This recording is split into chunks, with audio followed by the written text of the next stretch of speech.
সাল্লাম মসজিদে নববীর ভিতরে বসে আছেন। গভীর মনোযোগ দিয়ে শুনবেন, আমি রাত বেশি করব না, কষ্ট হয়ে গেলে বলবেন। আপনাদের যদি অধৈর্য এসে যায় তাহলে আমি ছেড়ে দিব। আব্বা জানেন, আমার আল্লাহ রাসূল মসজিদে নববীর মধ্যে বসে আছেন। মসজিদে নববীর বাইরে দিয়ে আল্লাহ রাসূলের প্রিয় একজন কালো সাহাবী সাদ সুলামি রাদিয়াল্লাহু তাআলা পাইসারি করতেছেন, ঘুরে বেড়াতেছেন। আল্লাহ রাসূল ডাক দিলেন, তাআল হেনা ইয়া সাদ সুলামি, তাআল হেনা ইয়া সাদ সুলামি। আল্লাহ রাসূল ডাক দেওয়ার পরে চলে আসলেন। আসার পরে বললেন, ও সাদ, তোমার কি মনে চায় না বিবাহ শাদী করতে? বলে, আমি মনে চাই, আমার বিবাহ করতে বয়স হয়ে গেছে, কিন্তু আমার গায়ের রং কালো, গায়ের রং আমার সুন্দর না, চেহারা ভালো না, আমার অর্থ সম্পদ নাই। যদি কোনো একটা ভালো থাকতো তাহলে কোন একটা মেয়ে আমার সঙ্গে বিবাহ বসতো। ইয়া রাসূলুল্লাহ, আমার মনের ইচ্ছা থাকা সত্ত্বেও আমার অর্থ নাই, সম্পদ নাই, চেহারা নাই, সুরাত নাই, যার কারণে আমার সঙ্গে কোনো মেয়ে বিবাহ বসতে চায় না, কিন্তু আমার মনে ব্যথা। বিশ্বনবী বললেন, এই যে মদিনায় তুমি বসে আছো, দাঁড়িয়ে আছো, তুমি একটু নজর করে দেখো, ওই যে একটা বিরাট অট্টালিকা, একটা বাড়ি, ওই বাড়িটা ওয়াহাব ইবনে আব্দুল মালিক, নাম কি? ওয়াহাব ইবনে আব্দুল মালিক। তার একটা অপূর্বা সুন্দরী কন্যা আছে, বিবাহের উপযুক্ত হয়ে গেছে। তুমি তার বাড়িতে যাও, আমার পক্ষ থেকে সালাম জানাও, আর তাকে বলবা আল্লাহর নবী আমাকে পাঠিয়েছেন আপনার বিবাহ উপযুক্ত মেয়েটাকে আমার সঙ্গে বিবাহ দেওয়ার প্রস্তাব দিয়ে। অবাক হয়ে গেলেন, আমি এত কালো, চেহারা ভালো না, অর্থ সম্পদ নাই, তাহলে কি এই প্রস্তাব নিয়ে গেলে মায়ের খাওয়া ছাড়া আর কোনো গতি আছে? বলেন, মায়ের খাওয়া ছাড়া গতি আছে? আবার নবী যখন বলেছেন কথা ফেলবে কোন কায়দায়, রওনা করছেন। আল্লাহু আকবার বলেন। এবং যখন মজার বিষয় আছে এই ঘটনার মধ্যে, আমি যাব, এই কোরআন কায়েমের কথা আছে ঘটনার মধ্যে, শুনবেন না আমরা বন্ধ করে দেব, শুনবেন না বন্ধ করে দেব। আগামী কালকে মাহফিল আছে আপনাদের এখানে, কালকে আপনারা আলোচনা শুনবেন। আব্বা যারা আমার হযরতে সাদ সুলামি রাদিয়াল্লাহু তাআলা আনহু এক পাও সামনে যায় 10 পাও পিছায়, এক পাও সামনে যায় 10 পাও পিছায়, এই করতে করতে আব্দুল রাব্বিল মালিকের বাড়ির সামনে হাজির। আসসালামু আলাইকুম ইয়া আহলাল বাইত। ভিতর থেকে সালামের জবাব আসলো, ওয়া আলাইকুমুস সালাম। কি তুমি? বলে, আমি আল্লাহর নবীর সাহাবী, কালো সাহাবী, নাম আমার সাদ সুলামি। এখন বলছি কি জন্য এসেছো? সাদ সুলামি চিন্তা করলেন, যদি উনার মেয়ে আমার সঙ্গে বিবাহ দিয়ে বসে, উনি তো আমার শ্বশুর আব্বা হবেন, আমি জামাই হয়ে যাব। এখন আমি ভাই বলে তো ডাকতে পারি না, আমি চাচা বলেই ডাকি। বলে, চাচা জি, আল্লাহর নবী পাঠিয়েছেন আপনার ঘরে বিবাহের উপযুক্ত একটা সুন্দরী কন্যা আছে, আমার সঙ্গে বিবাহ দেওয়ার জন্য এই প্রস্তাব দিয়ে বিশ্ব নবী আমার কাছে পাঠিয়ে দিয়েছেন। বন্ধুগণ আমার, হযরতে সাদ সুলামি প্রস্তাবটা যখন পেশ করতেছিলেন, এই কথাটি উনার কন্যা ঘরে জানালার ফাঁকা দিয়ে কান লাগিয়ে সব শুনেছিলেন।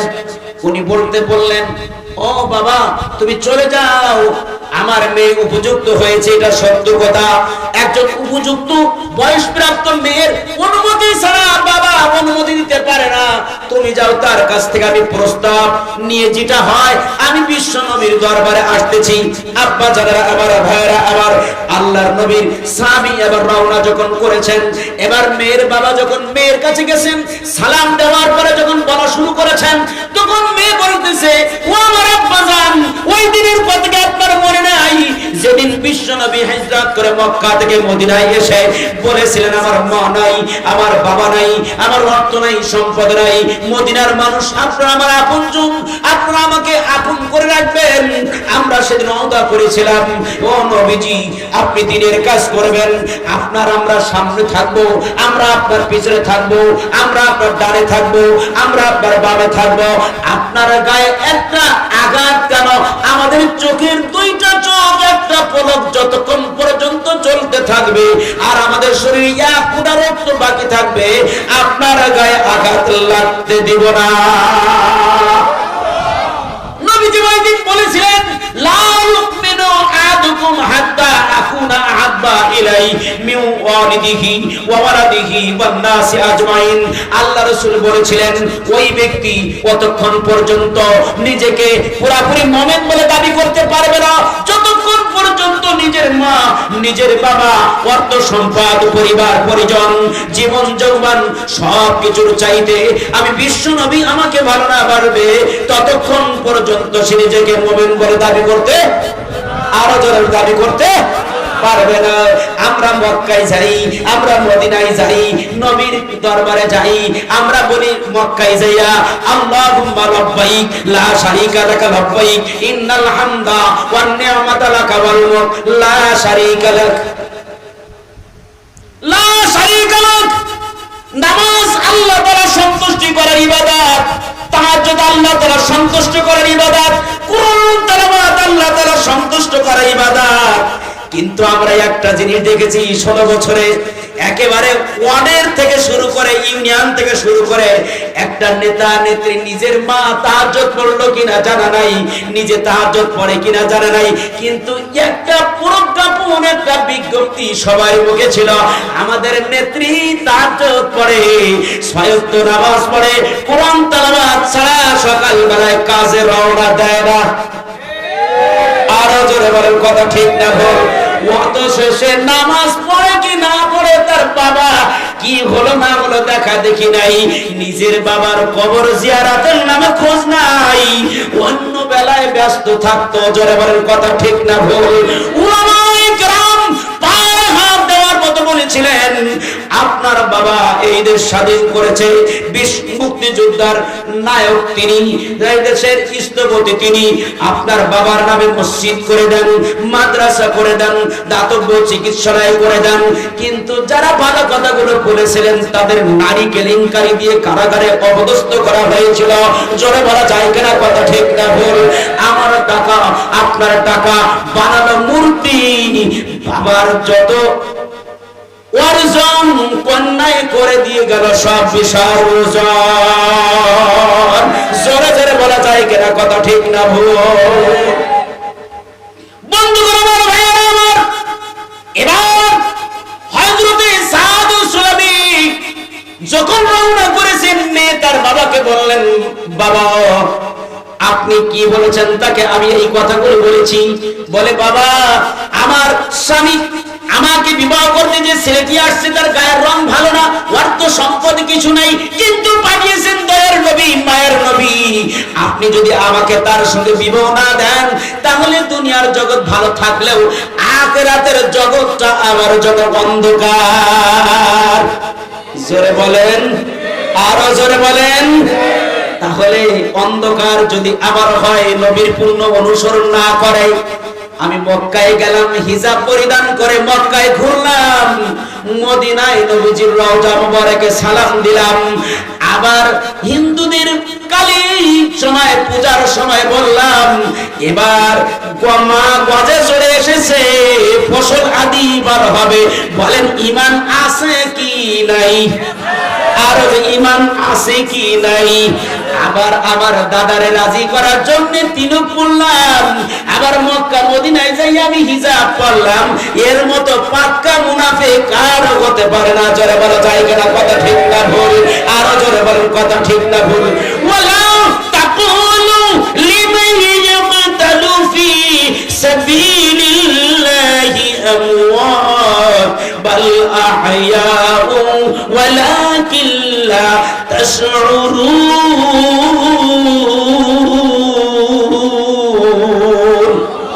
আল্লাহ রাস্তায় যারা জীবন দেয় তারা মরে না, তারা অমর, তারা অমর। জোরে বলা যায় কিনা কথা ঠিক না ভুল? শয়তান বিশ্বাস করে সাইদি সাহেব নাকি ধর্ষণ করেছেন। আরো জোরে বলেন, করেটা কি শয়তান বিশ্বাস করে?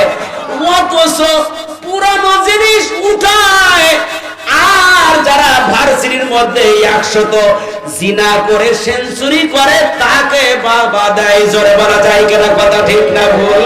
উদুর পিন্ডি বুদুর ঘাড়ে, আরো জোরে বলা যায় কিনা কথা ঠিক না ভুল? সাধু শ্রমিক যখন রওনা দিয়েছেন, মেয়ে যখন প্রস্তাব দিয়েছেন বাবা তুমি যাও আমি ওই কালো কুৎসিত হোক, আমি ওই সাদ সুলামির সঙ্গে বিবাহ বসতে রাজি আছি। আল্লাহু আকবার, আল্লাহু আকবার, আল্লাহু আকবার। আল্লাহ রাসূলের সামনে গেছেন সাদ সুলামি, সামনে বসতে না বসতেই পিছনে মেয়ের বাবা হাজির। ইয়া রাসূলুল্লাহ, ইয়া হাবিবাল্লাহ, আমার অপূর্ব সুন্দরী কন্যাকে আপনি কি বিবাহ দেওয়ার প্রস্তাব দিয়ে এই কালো সাহাবী সাদকে পাঠাইছিলেন? বলে হ্যাঁ। ইয়া রাসূলুল্লাহ, এই ছেলের সঙ্গে আমার মেয়ে বিবাহ বসতে রাজি আছে, দিনকান তারিখ ঠিক করেন, আমার মেয়েকে তার সঙ্গে বিবাহ দিতে রাজি। আল্লাহ, আমরা হুজুর হোক, সব কথা কি মানতে হবে নাকি? সব কথা কি মানা লাগবে নাকি? আমি জেলখানার ভিতরে একবার, এখন বর্তমান বাংলাদেশ জামাতে ইসলামের সেক্রেটারি জেনারেল, আমাদের খুলনার কৃতি সন্তান অধ্যাপক মিয়া গোলাম পরওয়ার, উনি যখন জেলখানায়, তখন আমি জেলখানায়, উনি আমাকে বললেন যে নমনি সাহেব, আপনি আমার সঙ্গে 7:30 সকালে দেখা করবেন। উনি থাকতেন জেলখানায় ফাঁসির সেলের ভিতরে, কন্ডম সেলের ভিতরে থাকতেন। কন্ডম সেলটা হচ্ছে একটা কবরের মতো কায়দা, ওর মধ্যেই বাথরুম, ওর মধ্যেই থাকা, এত কষ্ট জায়গা। তুমি আমাকে বললেন সকাল 7:30 দেখা করবেন। আমি বললাম ঠিক আছে। আমি চিন্তা করলাম একটু আগে যাই। 7টায় যে ওনার দরজার সামনে দাঁড়িয়ে আছে, উনি আমাকে ডাক দিয়ে বলছেন কে? আমি বললাম আমি সুলাইমান হোসেন নোমানী। আপনি এখন কেন এসেছেন? আপনার 7:30টার সময় আসার কথা। অবাক হয়ে গেল, বলে আমি তো আপনাকে 7:30 টাইম দিয়েছি, আমি তো 7টায় অন্য প্রোগ্রাম সেটআপ দেওয়া আছে। আমি অবাক হয়ে গেলাম যে আল্লাহ তাআলা কুরআনুল কারীমের ভিতরে সূরা আসর নাজিল করেছেন মানুষের সময় দিকে নজর করার জন্য। এই যে এত সময়ের দিকে নজর, সময়ের প্রতি গুরুত্ব, শুধু একটা নয়। আমরা তো মনে করি যে আমরা মাদ্রাসায় পড়েছি, লম্বা গায়ে নেই, মাথায় টুপি দাঁড়িয়ে আছে। আমি জেলখানার ভিতরে 3-3 বার যে দেখেছি যে অনেক জেনারেল লাইনের শিক্ষিত ব্যক্তি আমি দেখেছি এত সুন্দর কোরআনের অর্থ মুখস্থ, কোরআনের আয়াত এত সুন্দর সহি শুদ্ধভাবে পড়তে পারে, কিন্তু আমাদের হিংসা হয়। আসলে আমরা তো উদার মনের না, সংকীর্ণ মনের অধিকারী। জোরে বলা যায় কিনা কথা, ঠিক না ভুল? এদেশ যদি আজকে যেভাবে বাংলাদেশ আমিরে জামাত ডক্টর শফিকুল ইসলাম সাহেব, ডক্টর শফিকুল ইসলাম খেলাফত মজলিসে মাওলানা আল্লামা মামুনুল্লাহ সাহেব যেভাবে চেষ্টা করছেন ঐক্য হওয়ার জন্য, ঐক্য করার জন্য, এই দেশে যদি উলামায়ে কেরাম এবং ঐক্য না হতে পারে, তার আগামীতে এই যে 16 বছর যেমন গেছে, এর চাইতে আরো ভয়াবহ অবস্থা বাংলাদেশে উলামায়ে কেরামের জন্য অবস্থান করছে। জোরে বলা যায় কিনা কথা, ঠিক না ভুল? একজন ঐক্যের কোনো বিকল্প নেই, ঐক্যের কোনো বিকল্প নেই, ঐক্য হতেই হবে। ছোটখাটো ভুল ভ্রান্তি এদিকে সব পরিহার করে, বিশেষ করে চরমনায়ের প্রতি ওদের তো আমল থাকবে যে আপনারা আসুন। আপনার সিটি নির্বাচনে কেবল একটা কিল খেয়েছিলেন, একটা কিল খেয়ে নাক দিয়ে কেবল রক্ত পড়েছিল।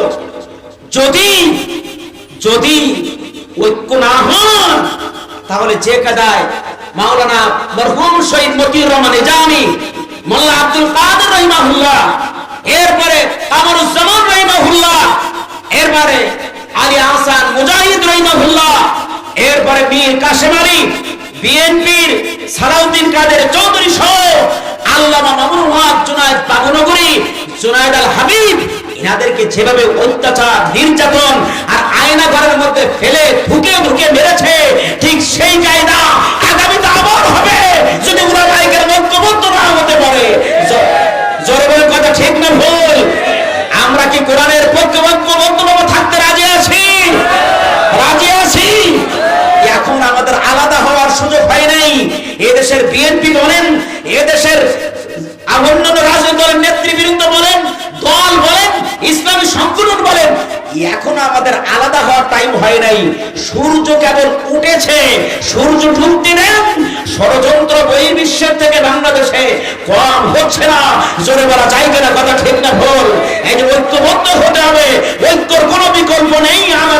আমাদের সবাইকে এক হয়ে থাকতে হবে। আমরা কি রাজি আছি? তাকবীর দিতে পারেননি কত বছর? কত বছর? 16 বছর নারায়ে তাকবীর দেওয়া যায় নাই। অথচ এই নারায়ে তাকবীরের ব্যাপারে আল্লাহ তাআলা কোরআনে কি বলেছে জানেন? ওয়া রাব্বুকা ফাকাব্বির, আমার আওয়াজকে উচ্চ আওয়াজে বলো। অথচ আমরা এদেশে আমরা ব্যক্তির বানানো স্লোগান দিতে পেরেছি, এদেশে ব্যক্তির বানানো স্লোগান দিতে পেরেছি। আমি একটি প্রশ্ন করতে চাই আপনাদের কাছে, কষ্ট হচ্ছে না তো আপনাদের? প্রশ্ন করে, আমাদের খুলনাতে একটি বিশাল বিমান তৈরি করা আছে, বিশাল বিমান তৈরি করা আছে।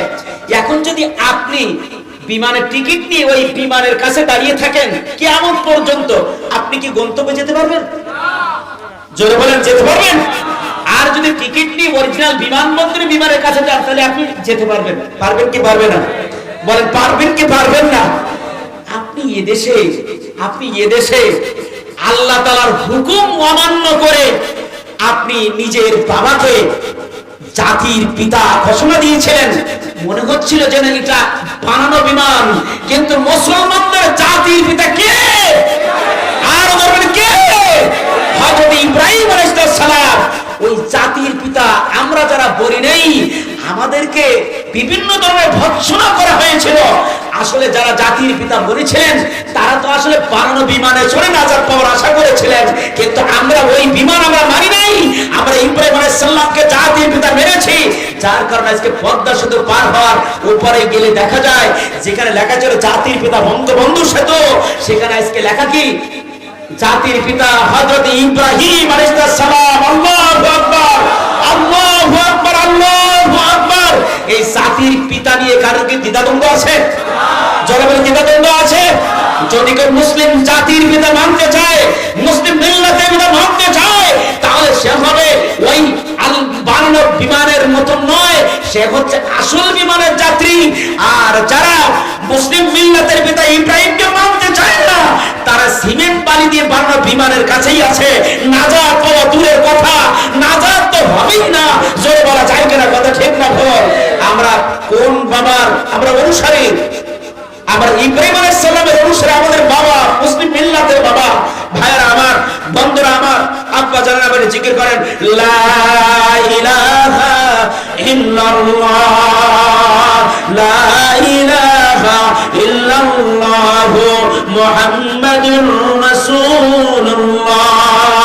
সবাই বলেন সাল্লাল্লাহু আলাইহি ওয়াসাল্লাম। বন্ধুগণ আমার, ভাইরা আমার, সত্যিকার অর্থে আমি আপনাদের এই বর্ষা এখানে আসা, আমি অত্যন্ত আবেগ আপ্লুত হয়েছি। আমি এখন আপনাদেরকে যাচ্ছি, এই শুধু কি ওয়াজ শুনে নারায়ে তাকবীর দিয়ে নাজাত পাওয়া যাবে? 5 ওয়াক্ত নামাজকে আমাকে পড়তে হবে না? আমার পরিবারের সদস্যকে নামাজ পড়বে না? আপনি কি সুদ খাবেন, ঘুষ খাবেন, আপনি গর্বকর্ম করে বেড়াবেন? না, আমি আল্লাহর সৈনিক হয়ে, আমি আল্লাহ তাআলার বন্ধু হয়ে, নবীর আমি প্রেমিক হয়ে এই দুনিয়ার জগৎ থেকে আমাকে বিদায় নিতে হবে। আমরা রাজি আছি তো ইনশাআল্লাহ? আমরা রাজি আছি তো ইনশাআল্লাহ? আল্লাহ তাআলা আমাদের সবাইকে তৌফিক দান করুন। আর বলুন আমিন। প্রতিদিন একটু আপনি কোরআন যদি নাও পড়তে পারেন, আপনি যে কয়টি সূরা পড়েন, আপনি বসে বসে তেলাওয়াত করেন, বসে বসে তেলাওয়াত করেন। আপনার বাবার কবরের পাশে আপনি একটু যান। আমার মতো হুজুরকে নিয়ে যেতে হবে না, আমার মতো হুজুরের দ্বারা মোনাজাত করাতে হবে না। আপনার বাবার কবরের কাছে যে আপনি যে যা পড়তে পারেন ওই বলেই আল্লাহর কাছে হাত তুলে ফরিয়াদ করেন। আপনার বাবা তো আপনার মতো একজন সবার ব্যক্তি ছিল, উনি তো কবরে চলে গেছে। আপনার মা তো আপনার লালন পালন করেছে, সে তো কবরে চলে গেছে। এ যুবক, তুই কি কবরে যাবি না? এ ভাই, তুই কি কবরে যাবি না? তোর মায়ের কথা কি একটু তোর মনে পড়ে না? তোর বাবার কথা কি একটু মনে পড়ে না? তুই একটু আল্লাহর কাছে দোয়া কর। আমরা কি আজকের থেকে নিয়াত করতে পারি, আল্লাহ তাআলা এই দুনিয়ার জগতে যতদিন বাঁচিয়ে রাখবেন, আমরা 5 ওয়াক্ত নামাজ ইনশাআল্লাহ পড়বো। রাজি ইনশাআল্লাহ? কারা আছে রাজি ইনশাআল্লাহ? আর জীবনে মুনাফিকি করব না, জীবনে মুনাফিকি করব না। আমাদের আপনাদের কথা কি বলবো, 16 বছরে অনেক আলেম ওলামা মুনাফিক হয়ে গেছে। আওয়াজ দেন না কেন? আরো জোরে বলেন, আওয়াজ দেন না কেন? কই, আমরা তো এখনো বেঁচে আছি, আমরা তো এখনো বেঁচে আছি, আমরা বুক ফুলিয়ে কথা বলছি। আরে সাধারণ ব্যক্তি তো খারাপ হয়েছে আমার মতো আলেমের কারণে। জোরে বলা যায় কিনা কথা, ঠিক না ভুল?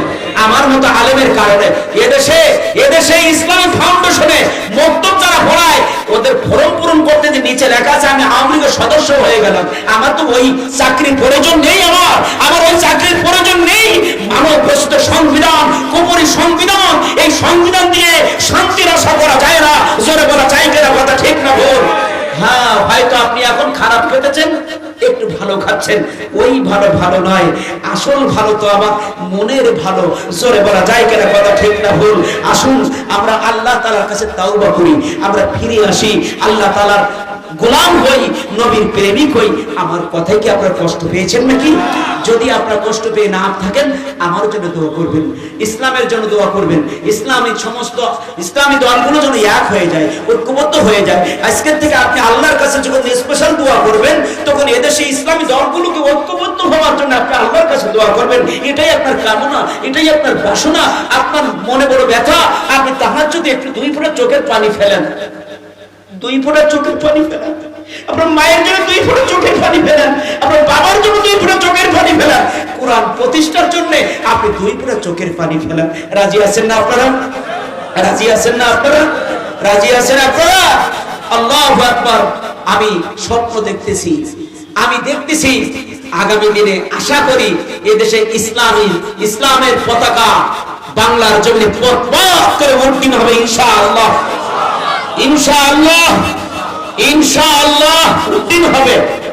আজকে ইয়ার শহীদ আবু সাঈদের জন্য, আজকে মুক্তর জন্য, আজকে যে পানি পানি করে জীবনটা দিয়ে চলে গেল, আসলে আবু সাঈদ সে তো আমাদের প্রেরণা জুগিয়েছে, আবু সাঈদ তো প্রেরণা জুগিয়েছে যে তোমরা ওই যে কোরআন আয়াত ওয়াতাসিমু বিহাবলিল্লাহি জামিআন ওয়ালা তাফাররাকু, ঐক্যবদ্ধ হয়ে কোরআনের রজ্জুকে যদি ধরতে পারো তাহলে তোমাদেরকে বিচ্ছিন্ন করতে পারবে না। যারা বলেন কথা ঠিক না ভুল? তাদেরকে বিচ্ছিন্ন করতে পারে নাই, বিচ্ছিন্ন করতে পারে নাই, আর পারবো না ইনশাআল্লাহ। বাংলাদেশে তারা বুঝে নিয়েছে আমাদের সন্তানেরা, আপনারা যদি ঐক্যবদ্ধ হন তাহলে আপনারা এটা আপনার দ্বারাই সম্ভব। আমরা আগামীতে এদেশের সূর্য উদিত হোক, কোরআনের সূর্য, আল্লাহু আকবার কারা কারা চান, আল্লাহু আকবার কারা কারা চান, কোরআনের সূর্য কায়েম হোক, আপনাদের আগামী দিনের মাহফিল সফল হোক। যিনি আমাকে দাওয়াত করেছেন আপনাদের যোগ্য বিজ্ঞ ইমাম মাওলানা শহীদুল ইসলাম বারাকাতি, আসলে সে অনেক যোগ্য একজন মাপের ব্যক্তি। আজকে আপনারা তাকে ইমাম হিসেবে পেয়েছেন, আমার মনে হয় একটা ভালো ইমাম পেয়েছেন, ভালো ইমাম পেয়েছেন, আপনারা তাকে ধরে রাখেন। আর আপনারা আগামীতে নামাজিওয়ালা কোটিপতি দিকে নজর করে কমিটি করার দরকার নাই, নামাজিওয়ালা দিয়ে কমিটি করেন। মসজিদ তো আগে তো কি ছিল, 10 তলা বিল্ডিং মালিক নামাজ না পড়লে কি হবে, উনি টাকা পয়সা দান করতে পারে, কথা ঠিক নয়? আপনার 5 তলা বিল্ডিং করে কি হবে, আপনার মুসল্লি তো দুর্বল, নামাজিওয়ালা লোক নেন, ভ্যান চলে নামাজিওয়ালা তাকে নেন, আল্লাহ রহমত দেবে, বরকত দেবে। আসুন আমরা সকলেই আল্লাহর কাছে দোয়া করব। এখন আমি অগোচর কিছু কথা 16 বছর ভিতরে রাখা, যেখানে যাই যদি একটু বলতে না পারি ব্যথার কথা, তাহলে আল্লাহর কাছে কি জবাব দিব, আল্লাহর কাছে কি জবাব দিব? আমি তো এই জালেমের কারাগারে 3 বার গিয়েছি, আমি তো জালেমের কারাগারে 3 বার গিয়েছি, আমার নামে তো একটা মামলাও আছে এখনো পর্যন্ত, আস্তে আস্তে করে যাবে। মামলার ভয় করে লাভ নাই, জীবন চলে যাওয়ার ভয় দেখিয়ে লাভ নাই। আল্লাহর কোরআনের পক্ষে থাকতে চাই, আল্লাহর রব্বুল আলামিনের হাবিবের সুন্নাহর পক্ষে থাকতে চাই, তাই জীবন চলে যায় যাবে, মামলা হয় হবে, ঘর ছাড়তে হয় ছাড়তে হবে,